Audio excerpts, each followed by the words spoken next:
কলকাতায় কোন একটা কাজে গিয়েছিলাম। কাজ করতে করতে খুব খিদে পেয়ে গেল। দেখলাম অপোজিটে একটা ধোসার দোকান। যাই একটু ধোসা খাই, অনেকদিন ধোসা খাই না। দোকানে ঢুকলাম, ঢুকে এই যে দৃশ্যটা দেখলাম আমি অবাক হয়ে গেলাম।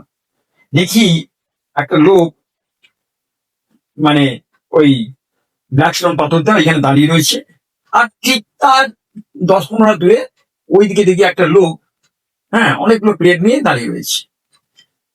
তারপরে দেখলাম খানিক বাদে ওই মাঠে রেপারিং মতন একজন করে একটা ঘুষি দিল। ব্যাস, স্টার্ট। লোকটা ধোঁসা একটা করে দিচ্ছে, আর ছুঁড়ে ছিঁড়ে ওইদিকে লোকটা দাঁড়িয়ে আছে, ও প্লেটে গিয়ে পড়ছে। এ কি অসাধারণ টিম মাইন্ড, মানে বলার না। এইসব দেখতে দেখতে আমি পাশের টেবিলে লোকটার গায়ে গিয়ে পড়লাম। লোকটা বলছে, কি হচ্ছে দাদা, ঠিক করে বলছেন না? না মানে, না মানে কি, কি হয়েছে? না এই ধোঁসার ক্যাচ লোকালুকি দেখছিলাম। ও, মানে বললে বিশ্বাস মনে ছিল ইডেনে আমি খেলা দেখতেছি। দাদা এটা ইডেন না, এটা হচ্ছে ধোসার দোকান। নিন, ধোসা খাওয়া শুরু করুন, দিয়ে দিয়েছে পাতে, খাউন, দারুণ টেস্টি। আমি লোকটাকে বললাম, আচ্ছা দাদা, এখানে কি রোজ এরকম মানে ক্যাচ লোকালুকি হয়?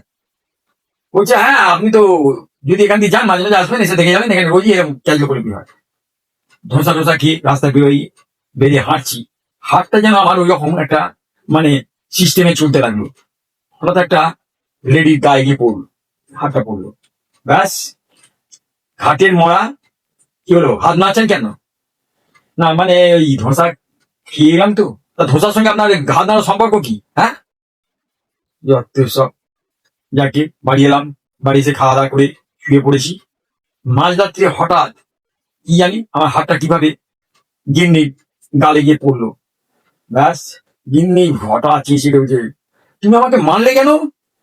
আরে বাবা, আমি তোমাকে মারিনি, আমি ওই ধোসার স্বপ্ন দেখছিলাম। বলে, পাগলামি করো না, বাড়িতে যাও, পাড়ার রকে গিয়ে বসো, ওখানে গিয়ে পাগলামি করো। মনে মনে ভাবলাম, ভাই আর ধোসা খেয়ে লাভ নেই, ধোসা খেলে যদি এরকম ঝামেলা হয়, ধোসার সঙ্গে সম্পর্ক শেষ।